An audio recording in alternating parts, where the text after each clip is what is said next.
Hi, I'm Leah, and this is Filter Free Photography. Today I'll be talking to you about the SMC Takumar 50mm 1.4 lens for m42.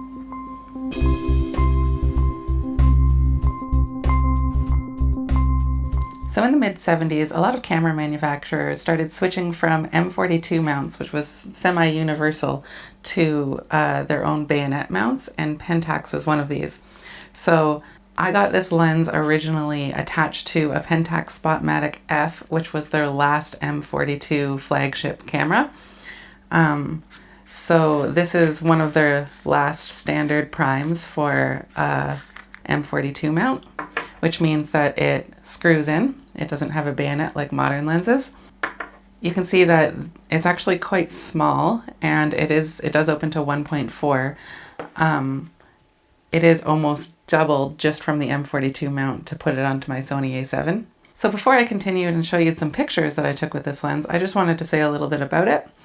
So as I said, it's from the early 70s, and so because it has 8 blades, as it stops down, it becomes a octagon, but at f2, it's actually kind of got a strange sort of razor blade shape to it, which isn't that great.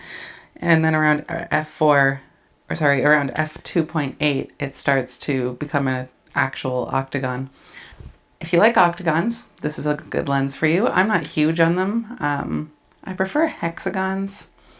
Anyway, one of the reasons that this lens has such a legacy today is that it actually is slightly radioactive. If you look at it closely, you'll see there's a slight yellowing to it. And this yellowing is as a result of it using thoriated glass elements. What that means is that there's actually thorium, a radioactive isotope, in the glass of this lens. They did that to increase the refractive index of the glass without having to add additional elements. And that could be a good thing, but it's not a good thing to hold it against your face for 24 hours. So it's not the most radioactive thing in the world, or so they say. Estimates that I've read online say that if you had it right next to your skin for an hour, it would be like getting a dental x-ray. So you might not want to sleep with the lens, but I mean, most people don't love lenses that much. So although this lens has browned over time, there's a way to reverse that process. Most people say that you can put it just under strong LED lights from IKEA and it'll slowly become more clear again. But you could also leave it in the sun in a place where it's not going to get too hot, and it will eventually turn more clear, so they say. So why should you care about this lens? Well, if you're like me, you have a Sony 55mm 1.8, and this is really my workhorse lens, but it did cost probably $1,000. So although I shoot all of my professional work with this lens, I'm always curious to see what a good legacy lens can do next to it. And sometimes it's just more fun to have a legacy prime to bring around. And I also love well-made mechanical all manual lenses like this. And of course, I also occasionally shoot film, and what I use for that is a Pentax MX, which is also from the 70s, and so this fits right on it. So let's see what kind of pictures I got with this.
So right away, I just want to say this is a great little lens. It was really easy to use.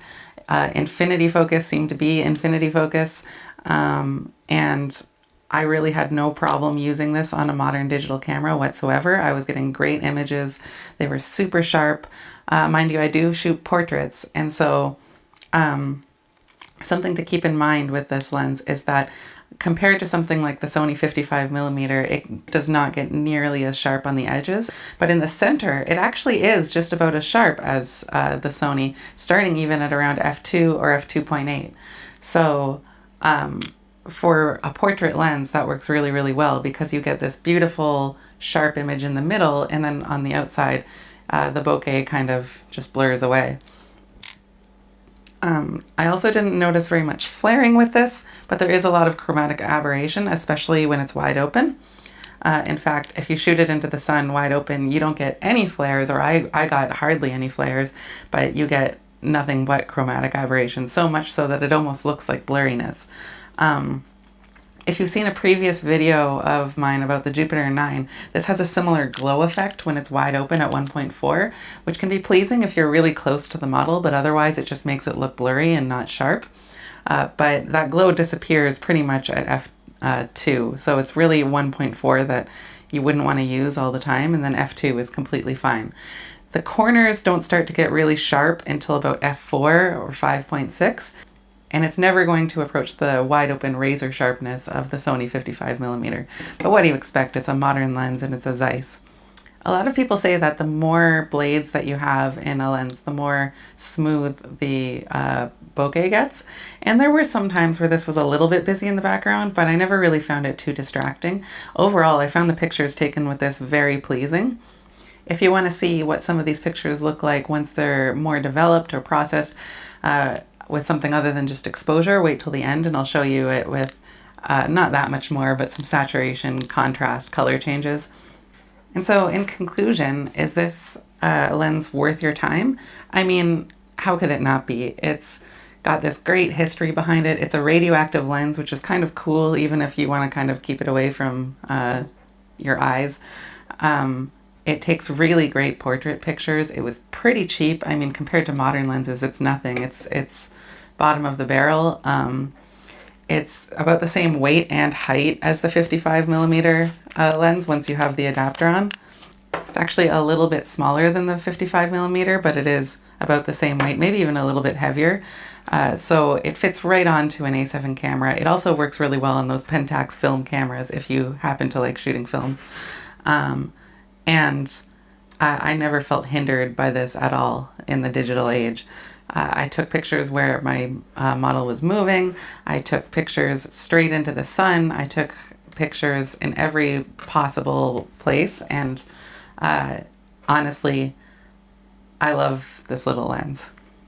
Another thing to keep in mind is that although this is really soft, wide open, and has that glow, it does get wider than this Sony super sharp lens. So at 1.4 it's letting in slightly more light, and if you're taking pictures at nighttime, then you don't really notice that glow so much. It's only in bright conditions.